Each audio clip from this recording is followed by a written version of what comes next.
नमस्कार दोस्तों, कैसे हैं आप सभी। स्वागत है आप सभी का ओआर जाट यूट्यूब चैनल पे। मैं आपका साथी ओआर जाट। आज इसमें बात करेंगे अपने रीट पात्रता परीक्षा को लेकर, इसके अंदर क्या नेगेटिव मार्किंग होगी। और बहुत सारे विद्यार्थियों के इसके अंदर मन में डाउट रहता है कि नेगेटिव मार्किंग होगी तो कैसे होगी, और नेगेटिव मार्किंग हमने कभी सुनी नहीं है, ये पहली बार वीडियो देख रहे हैं ऐसा।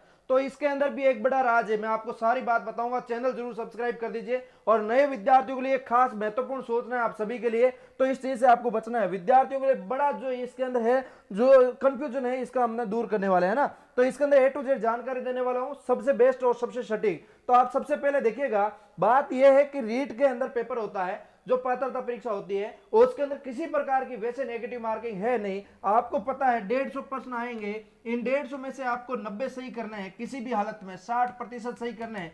तो आपको कहीं टेंशन नहीं लेना, आपकी नेगेटिव मार्किंग है नहीं। इसके अंदर आप जो 150 के 150 आप करके आएंगे, मुझे ये पूरा यकीन है आप 150 के 150 कर के आएंगे। लेकिन कई सारे ऐसे विद्यार्थी होते हैं जो ऐसे सोचते हैं कि यार मैं गलत को ज्यादा कर दूंगा तो कहीं ना कहीं मेरे नेगेटिव वाला ज्यादा इफेक्ट पड़ जाएगा, इसकी वजह से मैं नहीं कर पा रहा।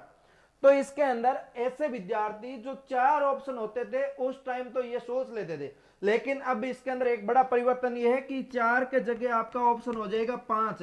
और पहले एक वीडियो बताया जिसके 50,000 व्यूज है अभी, उस 50,000 लोगों में से काफी सारे, उसके अंदर 200 से ज्यादा कमेंट आए हैं। तो इसके अंदर काफी सारे विद्यार्थियों का इसके अंदर कमेंट था कि सर आपने एक नेगेटिव मार्किंग का जिक्र किया है, वो क्या है क्या नहीं है, सारी डिटेल में समझाइए। तो मैंने कहा एक बार डिटेल में आपको समझा देता हूं क्या है क्या नहीं है।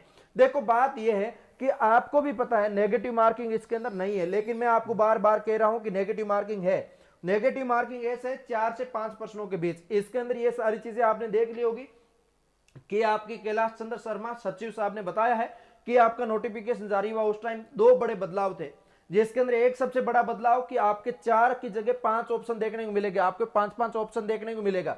सबसे बड़ा अपडेट तो ये था। इसके बाद 5 ऑप्शन जो जारी किया गया आपके लिए, इसके अंदर विकल्प की संख्या 4 करती थी पहले, अब इसके अंदर 5 कर दी। ये चीज इसके अंदर लिखी हुई है।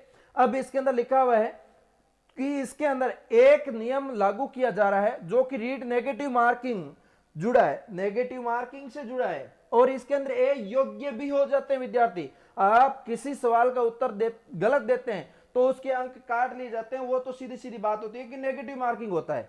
और ऐसे में नेगेटिव मार्किंग से बचने के लिए अभ्यर्थी सवालों को हल नहीं करते, तो वो तो नेगेटिव मार्किंग आपको हल तो करना ही है, वो तो आपको 100% श्योर है।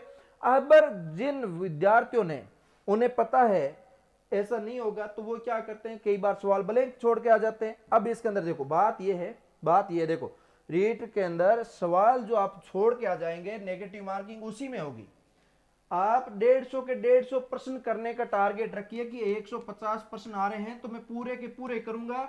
मान लीजिए इनमें से 150 में से कोई भी प्रश्न का आपने गोला काड़ा नहीं किया, तो आप यहीं नेगेटिव मार्किंग के अंदर चले जाएंगे। और 10% से ज्यादा आपने गोला काड़ा नहीं किया तो आप अयोग्य घोषित हो जाएंगे। इसके अंदर स्पष्ट रूप से लिखा हुआ है कि अब आपके इसके अंदर 4 की जगह 5 ऑप्शन होंगे, जो 4 ऑप्शन होते थे उसकी जगह 5 ऑप्शन होंगे। स्पष्ट रूप से लिखा, 5वां ऑप्शन तब मार्क्स करना होगा जब आपको सही उत्तर नहीं पता हो। वो भी समझाऊंगा कैसे करना होगा ना। यानी ब्लैंक नहीं छोड़ना आपको, ब्लैंक छोड़ने की जगह अब आपको 5वां गोला काड़ा करना है। और इसलिए एक्स्ट्रा मार्क्स आपका, कोई एक्स्ट्रा मार्क्स नहीं मिलेगा, नहीं एक्स्ट्रा मार्क्स काटा जाएगा। स्पष्ट रूप से इसके अंदर लिखा हुआ है कि ये 5वां गोला है, इसके लिए न तो आपको एक्स्ट्रा मार्क्स मिलेंगे और न ही प्राप्तांकों में से अंक कटेंगे, ठीक है। लेकिन अगर 5वां गोला भरना भूल गए तो सबसे बड़ा कंफ्यूजन यही है।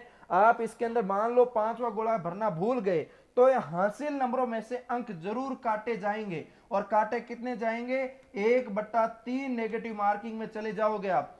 अगर आपने यहां से एक बड़ा और टर्नओवर है, देखो अगर आपने नेगेटिव मार्किंग से बचते हुए प्रश्नों को खाली छोड़ दिया, या फिर आपको लास्ट में समय नहीं मिला, आपने गोले काले करने भूल गए, तो इसके अंदर आप 10% से ज्यादा, जैसे कि 150 प्रश्न है, इनमें से आपने मान लीजिए आपने इसके अंदर 140% अटेम्प्ट कर लिए, पीछे आपके 10% बच गए।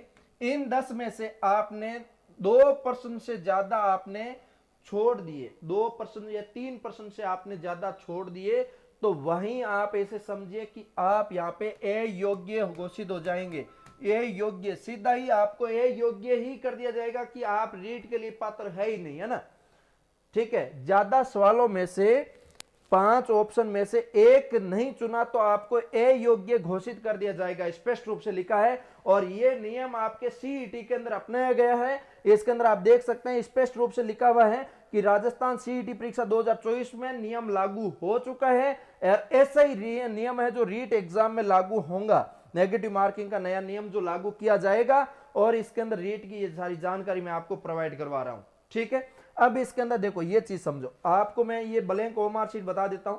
इस ओमार शीट आपको अच्छे से समझा देता हूं कि आप इसके अंदर देख रहे हैं 4 ऑप्शन है ना। यहां पे आपका ए ऑप्शन होगा, दूसरा बी ऑप्शन होगा, तीसरा सी ऑप्शन होगा, चौथा डी ऑप्शन होगा। और इतने टाइम तक तो 4 ऑप्शन आते थे, अब आपका यहाँ पे 5वां ई ऑप्शन और होगा। अब आपको प्रश्न नहीं आ रहा, किसी प्रकार का प्रश्न जो भी है आपको उत्तर इसके अंदर नहीं आ रहा है, तो उसके अंदर आपको ये गोला काला कर देना है, ई ऑप्शन गोला काला कर देना है। सवाल का जवाब नहीं आ रहा है तो अब इसको 5वें गोले को ऐसे नहीं कि खाली छोड़ दिया या तीसरे दूसरे किसी को भी खाली छोड़ दिया, ऐसा आपको नहीं करना है। ये चीज आपको खास तौर से ध्यान रखना है। हालांकि इसके अंदर नेगेटिव मार्किंग है नहीं, तो इसकी वजह से आपको इसके अंदर ये 5वां गोला नहीं भर के आप कहीं ना कहीं टिप्पे से भी इसके अंदर 4 गोले भरोगे, या फिर कोई प्रश्न ऐसा होगा कि इनमें से कोई नहीं अनुत्तरित प्रश्न होगा, तो उस समय आप इसके अंदर 5वां गोला भर सकते हैं।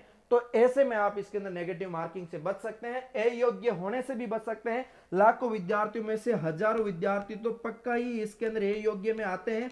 मैंने बहुत सारे रिजल्ट एनालिसिस किए हैं, उन रिजल्ट्स के अंदर हजारों में विद्यार्थी जो है इस अयोग्य की श्रेणी में आते हैं। कई बार इसके अंदर 1/3 नेगेटिव मार्किंग वाले में भी जाते हैं। तो इन चीज से आपको भी बचना है, क्योंकि इसके अंदर 14 लाख से ज्यादा विद्यार्थी है शामिल।